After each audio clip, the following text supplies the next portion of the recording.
Me llamo Elena. Cumplí 37 años hace poco. Vivo en Pinar del Río, un pequeño barrio a las afueras de Mérida, en la península de Yucatán.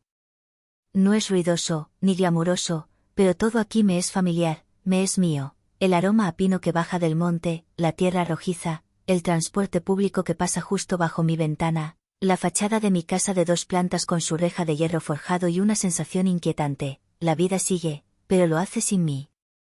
Mi esposo, Ricardo, es un hombre de negocios, siempre ocupado, siempre de viaje, hoy a Cancún, mañana a Ciudad de México para la junta, o a una feria internacional. Me he acostumbrado a su ausencia. Así sucede cuando dejas de ser esposa para convertirte en una cita agendada en su calendario. Nuestro hogar se ha transformado en mi propio monasterio privado, solo que el silencio que lo inunda es cada vez más espeso, más sordo.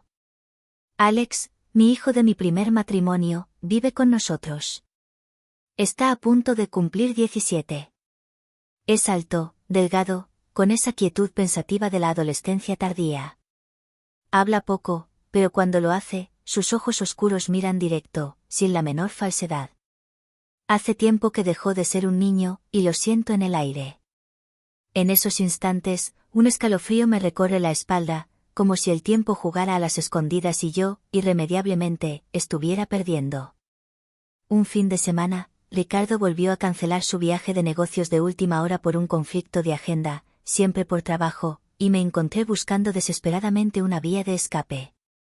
Vi a Alex sentado en la sala, con sus auriculares puestos, aunque sabía que no escuchaba nada, solo evitaba la atmósfera. Alex, le dije con una voz que sonó más firme de lo que me sentía. Vámonos al río.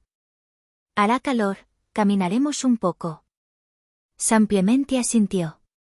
Tomamos mi vieja camioneta Chevrolet y nos dirigimos a las afueras, hacia la zona de Celestún, cerca de la costa, donde la naturaleza aún reina. Había una sección del río, casi un riachuelo, que desembocaba en la ría, un lugar donde no había turistas, ni ruido, solo el viento acariciando las hierbas secas y el agua transparente reflejando el cielo. Llevaba puesto un vestido de verano muy ligero, una muselina de algodón crudo, casi blanca, con un escote sencillo y tirantes finos que apenas rozaban mis hombros. La tela liviana abrazaba mi figura sin apretar, y el viento, cálido y húmedo, levantaba la falda ligeramente. Quería respirar hondo, sin tener que fingir ser la señora de Ricardo. Alex encontró un claro bajo la sombra de un árbol de ceiba. Extendimos una manta de lana ligera, sacamos manzanas rojas y unos sándwiches sencillos.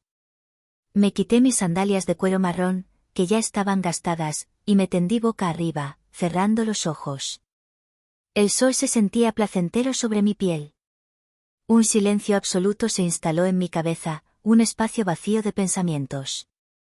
Hacía años que no me permitía el lujo de simplemente ser. Alex, ¿me pondrías un poco de bronceador en los hombros?, dije, extendiendo el frasco de aceite de coco. Yo no llego. No dijo nada, solo tomó el frasco. Sus toques fueron torpes, como los de alguien que teme hacer daño, pero de ellos emanaba un calor distinto. ¿Sabes a qué me refiero? No solo físico, sino más profundo. Sus manos se movieron sobre mis omóplatos, luego un poco más abajo, justo donde la tela del vestido se abría, exponiendo mi espalda desnuda. No dije una palabra, solo contuve la respiración para estirar el momento un poco más. Un poco más fuerte, por favor, susurré. Hizo lo que le pedí, con cuidado, con una especie de reverencia silenciosa.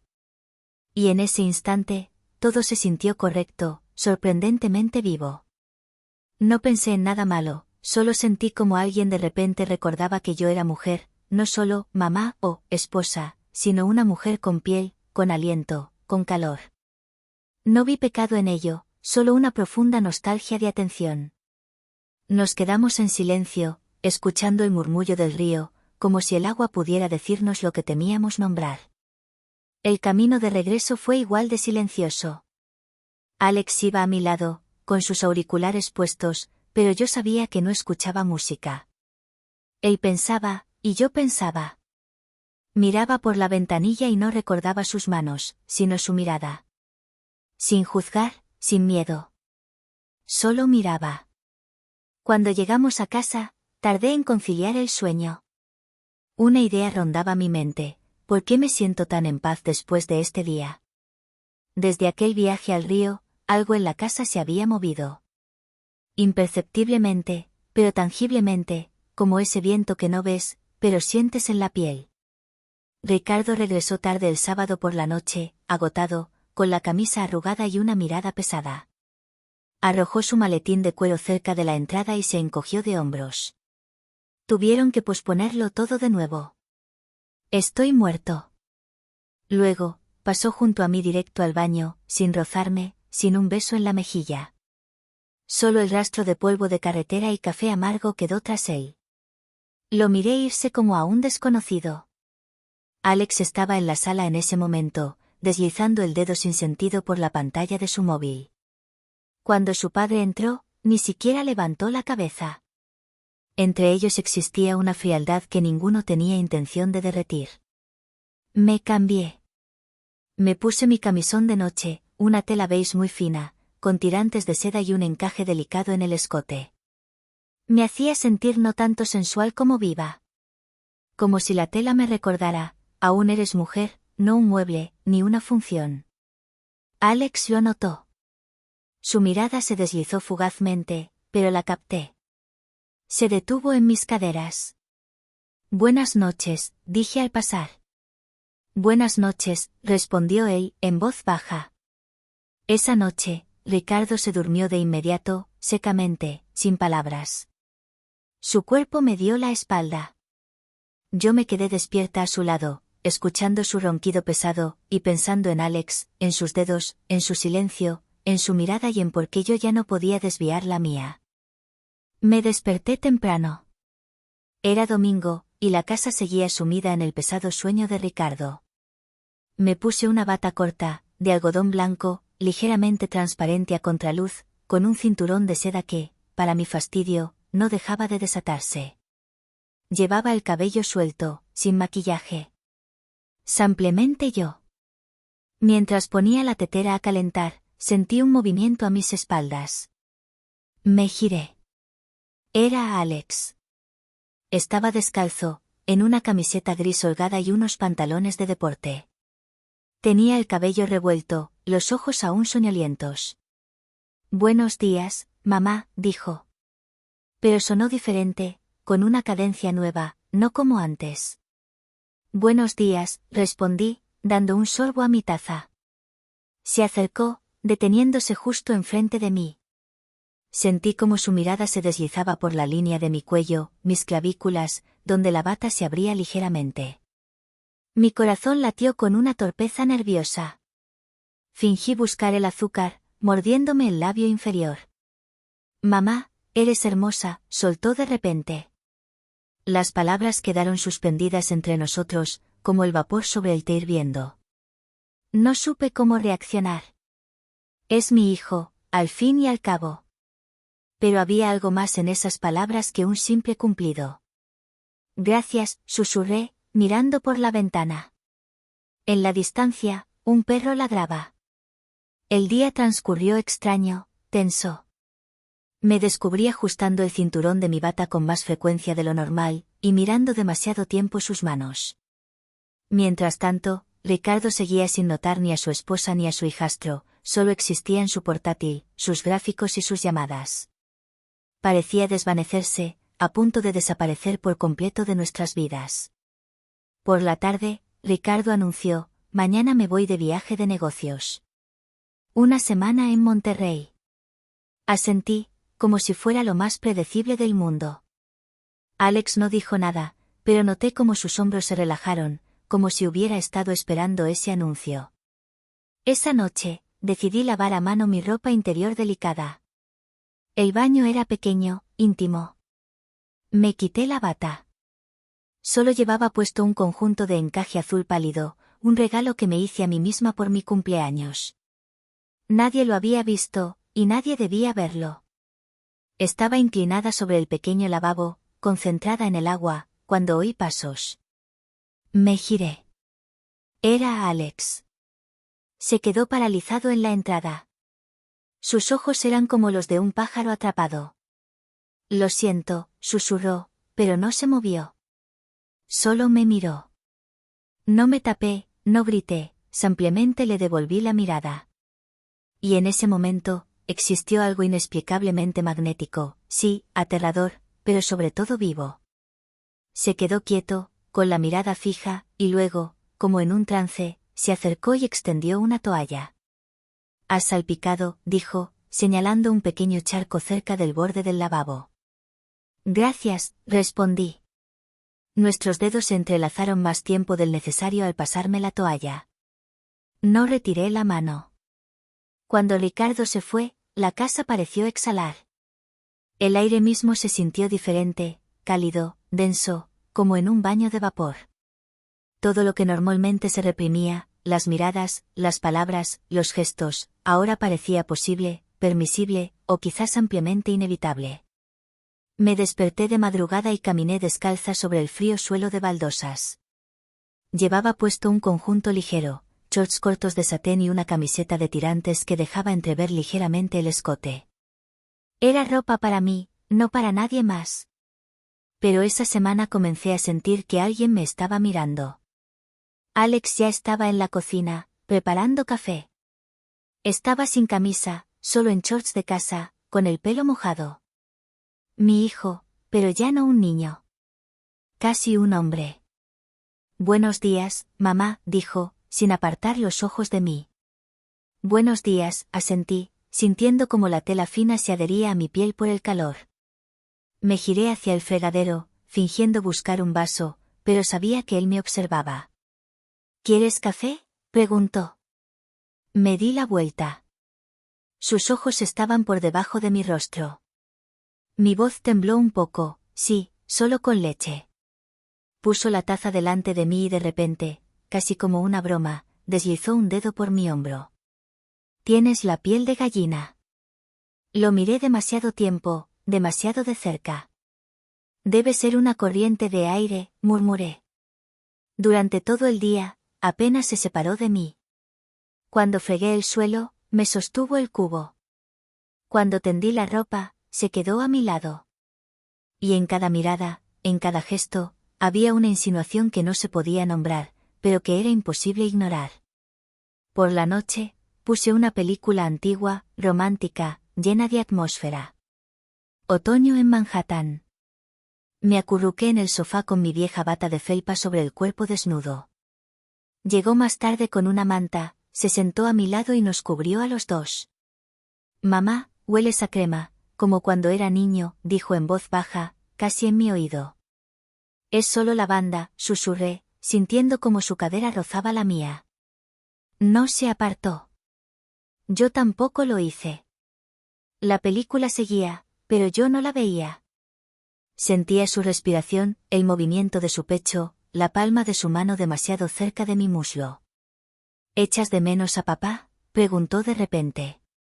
«Ya no, supongo». «Hace mucho que no». Hice una pausa. «¿Y tú a quién echas de menos?». Me volví hacia él. Nuestros rostros estaban demasiado cerca, tanto que mi cabello rozaba su mejilla. Sentí como mi espalda sudaba bajo la bata.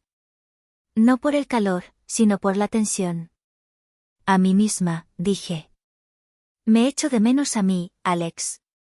En ese momento, su mano se posó sobre la mía. No dijo nada, solo me sostuvo. Sus dedos envolvieron mi muñeca con fuerza, como si temiera que yo fuera a desaparecer. Lo permití. Nos quedamos así, en silencio, hasta que la película terminó. Luego se levantó y dijo, «Buenas noches, mamá».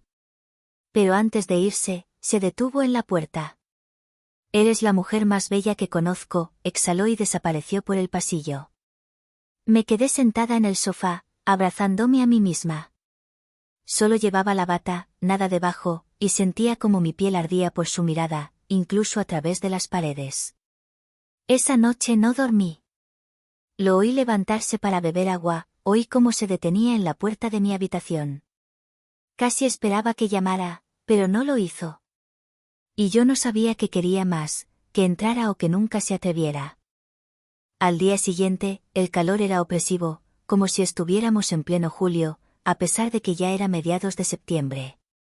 El aire se sentía denso, como gelatina, y yo me descubría cada vez más a menudo con pensamientos extraños, temblorosos. No los estaba buscando. Simplemente sentía que todo se movía, comprimiéndose dentro de mí como un resorte a punto de soltarse.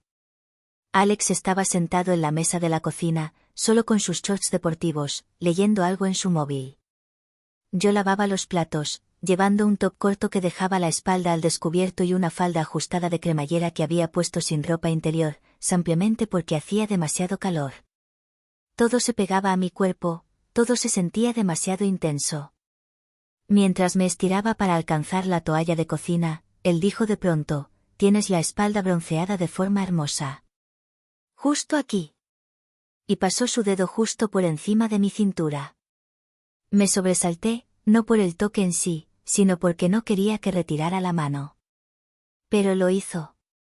Se levantó, sirvió un vaso de agua y, al pasar a mi lado, rozó mi brazo con su cadera, como por accidente. Me giré. «Me tocas cada vez más a menudo».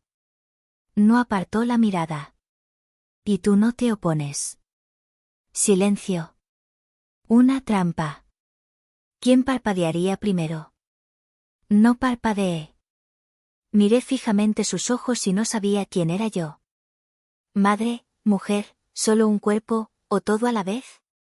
No, no me opongo, susurré, y me di la vuelta para terminar con los platos.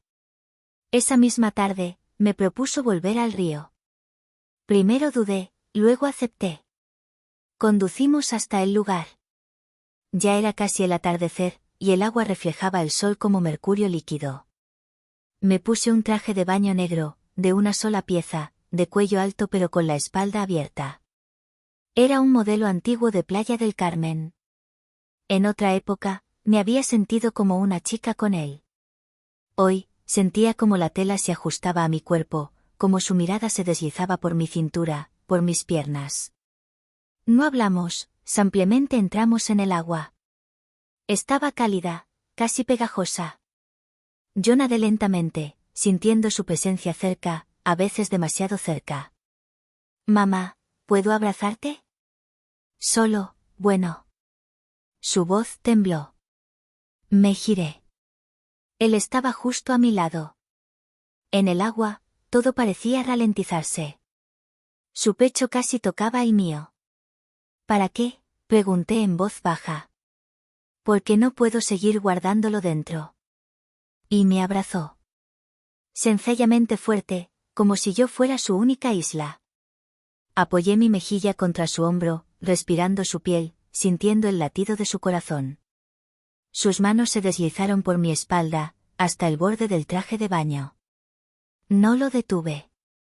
El agua lo ocultaba todo, pero sentía como me atraía hacia él. No en el sentido físico explícito, sino en un sentido más profundo, como si fuera un espejo en el que volvía a verme viva. Cuando salimos, sentí que mis piernas eran de algodón. Me entregó la toalla, envolviéndome con cuidado. Sus dedos se detuvieron en mi hombro más tiempo del necesario. «Mamá», dijo, ya en el coche. «Te quiero». No sé cómo llamarlo, pero ya no puedo fingir.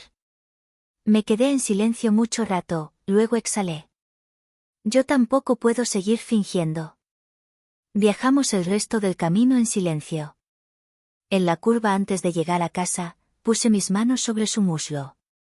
Solo calidez, seguridad. Él apretó mis dedos. La noche fue bochornosa. La casa respiraba con dificultad, como si supiera que algo se rompería hoy. Me acosté en la cama con una camisola fina, sin ropa interior. Mi cabello se extendía sobre la almohada. Mi cuerpo se pegaba a las sábanas. Todo era demasiado vivo, demasiado real. El reloj marcaba casi las 2. No podía dormir. En mi mente resonaba su frase: «Te quiero». No sé cómo llamarlo. Esto no se podía deshacer, ni olvidar. Me levanté, caminé descalza por el pasillo hasta la cocina, me serví una taza de té y me quedé de pie junto a la ventana. De repente, oí pasos. Entró él, en shorts de pijama, sin camiseta. Silencioso, como una sombra, pero con los ojos encendidos. ¿Tampoco duermes?, preguntó. No, hace calor. Estuve pensando en ti toda la noche, todo el día. No respondí, solo bebí mi té. Se acercó, rodeó la mesa y se detuvo a mi lado. Muy cerca. Sentí el calor que irradiaba su cuerpo. Susurró, mamá, si te vas ahora, lo entenderé. Pero si te quedas, no podré detenerme. El silencio se hizo audible, vibrante. Dejé la taza sobre la mesa, me giré hacia él y puse la palma de mi mano en su pecho. Ya no me fui, Alex. Deslizó sus dedos por mi muslo, lentamente, como pidiendo permiso. Mi camisola se subió ligeramente, dejando al descubierto la parte interior de mi pierna. Cerré los ojos, permitiendo que mi respiración se volviera irregular. Se acercó, tocó mi frente, luego mis mejillas con sus labios. Y en ese mismo instante, se oyó un ruido en el pasillo. La puerta se cerró de golpe. Mi esposo, Ricardo, había vuelto antes de tiempo. Nos congelamos. Todo mi cuerpo se contrajo, como si hubiera recibido una descarga eléctrica. Elena, se oyó la voz de Ricardo desde el recibidor. La luz está encendida. ¿No duermes? Me aparté rápidamente, como si me hubieran quemado. Alex retrocedió un paso. Apreté mis manos contra el dobladillo de mi camisola. Mi voz temblaba. Aquí estoy, no dormía. Voy a darme una ducha, dijo Ricardo. Los pasos se alejaron. Intercambiamos una mirada con Alex. Vi el horror en sus ojos, pero también algo más, deseo, dolor, determinación. Susurró, no podremos fingir. Ya no puedo más. Yo no sabía qué decir. Todo dentro de mí temblaba, todo se derrumbaba, mis pensamientos caían como fragmentos de vidrio a mis pies. Vete, dije. No discutió, pero antes de salir, se giró y dijo, mañana por la mañana, en el embarcadero. Te estaré esperando. Si vienes, nos iremos juntos. Se fue. Me quedé sola en la cocina, con las manos temblando. Un minuto después, Ricardo entró, con el pelo mojado, en bata. Se acercó y me besó la frente. ¿Estás temblando? ¿Todo bien? Asentí.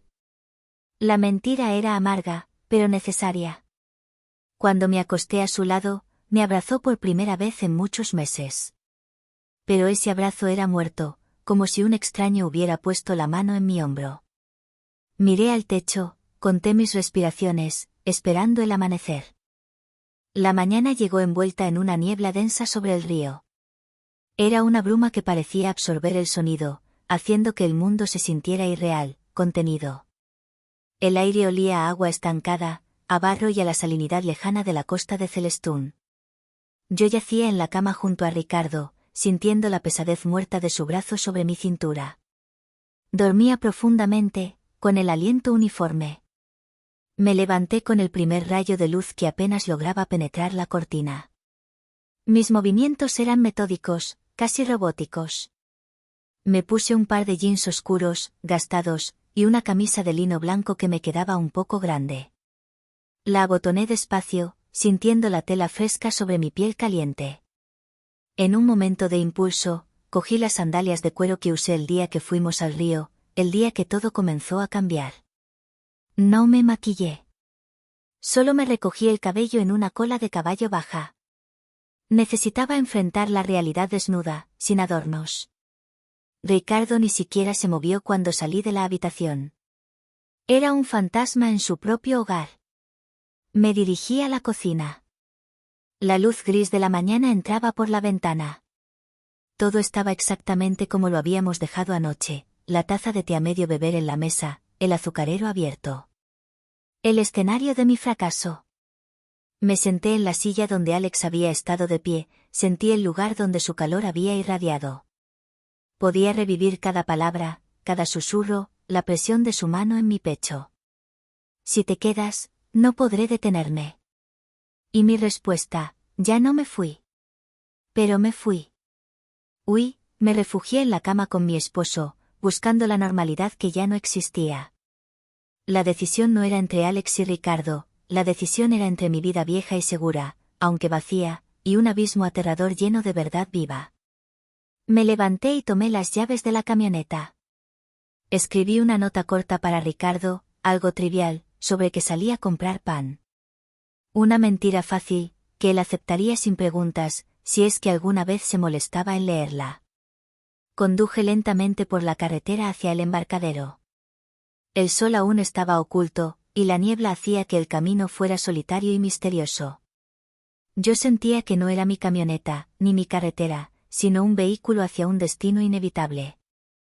Llegué al embarcadero de madera, un lugar tranquilo a orillas de la ría, donde solo amarraban pequeñas lanchas de pescadores. La madera estaba húmeda y oscura. Él estaba allí.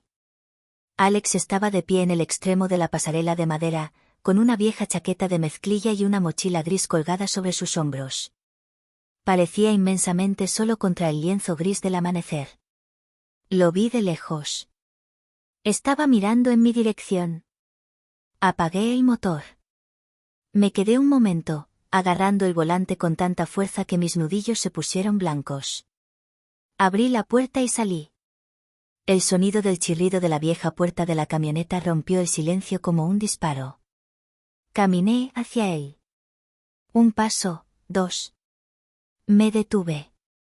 Las lágrimas brotaron solas, calientes y traicioneras, bajando por mis mejillas. No eran lágrimas de tristeza, sino de pura imposibilidad. Él dio un paso hacia mí. Su rostro estaba tenso, pero sus ojos tenían una luz que nunca había visto, una mezcla de esperanza feroz y dolor resignado. Y en ese preciso momento, mi teléfono sonó. El nombre en la pantalla, Ricardo. No contesté, pero mi corazón se encogió. El sonido del teléfono, ese símbolo de mi vida normal, me tiró de nuevo a la realidad con una violencia espantosa. Miré a Alex. Extendió su mano hacia mí. Sus dedos abiertos, esperando. Sentí que el aire se me iba. Un grito mudo quedó atrapado en mi garganta. Mi cuerpo se inclinó ligeramente hacia él, un impulso primario que no podía controlar. Mamá. Su voz era un hilo, más una súplica que un nombre. En ese instante, la niebla sobre la ría comenzó a levantarse con la promesa del sol. Un haz de luz dorada se abrió camino, iluminando el rostro de Alex, haciéndolo parecer un ángel a la espera. Me acerqué un paso más, lo suficiente para ver la textura de su chaqueta, para notar el olor a sal y a juventud que emanaba de él. No puedo, logré susurrar. Mi voz se quebró. Él no me reprochó, no gritó.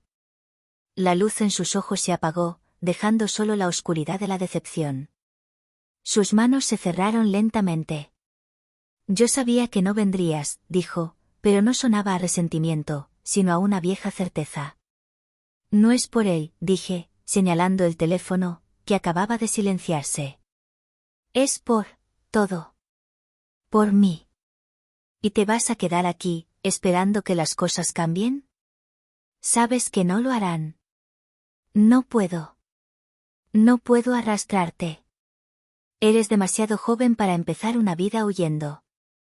No puedo destruir su futuro. Eso fue lo que no dije. Nos quedamos mirándonos, separados solo por unos pocos pies de madera húmeda. Entonces, sin decir nada más, se dio la vuelta. Se puso la mochila en los dos hombros, como un niño que va al colegio. No volvió a mirarme. Caminó hasta el final del embarcadero, subió a una de las pequeñas lanchas de motor que estaban allí amarradas y habló con el pescador que ya estaba a bordo.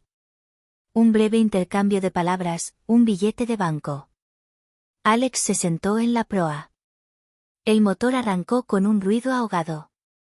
Vi cómo la lancha se alejaba, deslizándose sobre la superficie aceitosa y gris de la ría, directo hacia la niebla que aún cubría el horizonte. Él se fue con ella. No como mi hijo. No como mi amante, sino como la única persona que me había visto verdaderamente viva en años. Me quedé allí, en la tabla de madera, sola. Me arrodillé. Sentí el frío de la madera. El silencio se instaló de nuevo, esta vez sin el alivio de la paz, sino con la agudeza del dolor. Me levanté, volví a la camioneta. Conduje de vuelta a casa, donde la luz ya estaba encendida en la cocina. Ricardo estaba allí, leyendo la nota de mí, Pan. ¡Qué bien! Ya te levantaste. ¿Trajiste pan de verdad? ¡Qué esposa tan atenta! Dijo, riendo con un sonido seco, sin mirarme. Sí, pan, respondí. La mentira era tan fácil, tan aceptada. Fui al baño, me miré en el espejo. Mis ojos estaban rojos, mi rostro pálido. Me senté en el borde de la bañera y vi la toalla que Alex me había dado anoche. La toalla con la que me había cubierto, donde nuestras manos se tocaron. Me quedé allí, sentada, sintiendo el vacío y la decisión. Horas después, Ricardo estaba en el salón, trabajando. Yo estaba en la cocina, tratando de fingir la normalidad. Mi teléfono sonó. Un mensaje de texto. Número desconocido. Llegué a Isla Mujeres. Tú me hiciste libre. Mi corazón se aceleró. Él estaba a salvo. Pero aliviada, miré el mensaje una y otra vez. Luego, al pasar por el escritorio de Ricardo, vi algo. No me fijé antes. Sobre su pila de papeles del viaje a Monterrey, había una fotografía. Una selfie. Él estaba en un balcón, con el mar turquesa de Cancún de fondo. No estaba solo. A su lado, una mujer, sonriendo, con su mano ligeramente sobre el hombro de Ricardo. Ella llevaba un collar de ámbar grande, un estilo que nunca le había visto. Su blusa era idéntica a la que Ricardo había mencionado que se había comprado para su socio, en un viaje anterior. Mi monasterio se convirtió en un mausoleo en ese instante. El descubrimiento de la foto no fue un shock, sino la pieza final de un rompecabezas que mi subconsciente había estado armando durante años. Ricardo con otra mujer, sonriendo ante el mar turquesa de Cancún. No fue a Monterrey. Estaba en Cancún. Y esa blusa, la había descrito con precisión meses atrás. El dolor no fue de celos, sino de la humillación y el reconocimiento de una farsa que yo misma había permitido por comodidad y miedo. Mi matrimonio no era un monasterio, era una cárcel de cristal. Me senté en el sofá, con la camisa de lino arrugada y las sandalias de cuero polvorientas. Sentía el peso del teléfono en mi mano, ese mensaje de texto de Alex: llegué a Isla Mujeres. Tú me hiciste libre. Yo no lo hice libre. Él tomó su propia libertad. Yo, en cambio, elegí quedarme, atada por la mentira de mi propia vida. Me levanté, con una calma espantosa, hice lo que nunca había hecho, entré en el despacho de Ricardo. Era un espacio de techos altos y muebles de caoba oscura, lleno del olor a papel viejo y el eco de sus llamadas telefónicas. Busqué en sus cajones, no buscando venganza, sino certeza. Debajo de la pila de facturas y documentos de aduanas, encontré una pequeña caja de terciopelo. Dentro, no había un anillo, sino un par de peinetas españolas de carey negro, adornadas con perlas falsas, un estilo clásico y algo anticuado que solo llevaría a alguien que intenta jugar a la señora D. Eran un regalo para ella, no para mí. Esto no era un desliz, era una doble vida elaborada. Encontré también un pequeño recibo de la misma joyería donde le había comprado el collar que vi en la foto. Y sí, la fecha coincidía con un supuesto viaje urgente a la Ciudad de México. Volví a la sala. Ricardo seguía absorto en su portátil, ajeno a mi presencia, ajeno a mi descubrimiento. Ricardo, dije, y mi voz era extrañamente clara, sin temblor. Respondió él sin levantar la vista. La próxima vez que vayas a Monterrey, al menos escoge una ciudad con menos palmeras, dije, señalando la foto.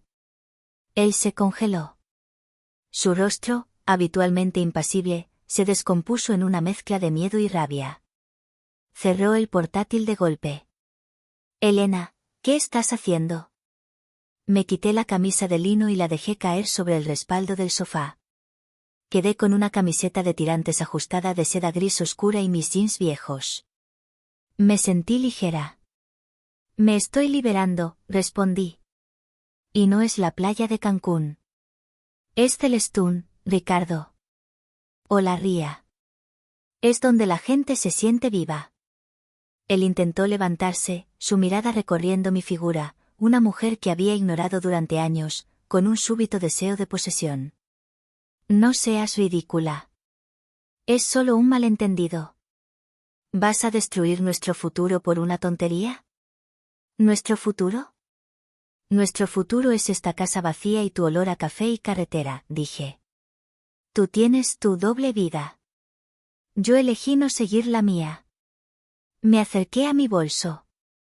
Saqué una libreta y un bolígrafo. Escribí un cheque con una cantidad generosa. Esto es la mitad de lo que tenemos. Quiero el divorcio, Ricardo. La casa es tuya. Yo solo necesito mis llaves y mi camioneta. No te daré el divorcio. Eres mi esposa, gritó, por fin levantando la voz. Lo miré sin piedad. Ya no. Fui a mi habitación, que compartíamos. Abrí el armario. No tomé mi ropa elegante ni mis joyas. Tomé la camisola beige de seda que Alex había visto, el vestido de algodón crudo que usé en el río y mis sandalias de cuero gastadas. Los puse en una pequeña mochila. También cogí el frasco de aceite de coco que usó en mi espalda. Un fetiche de la memoria. Me detuve ante el espejo, y por primera vez en años, la mujer que me devolvió la mirada no era solo una madre o una esposa. Era Elena. Volví a la sala. Ricardo estaba al teléfono, hablando con su abogado, con una voz temblorosa de rabia contenida. Él me vio con mi mochila. No irás a ninguna parte. ¿A dónde irás? A Isla Mujeres, dije, y sonreí por primera vez en semanas.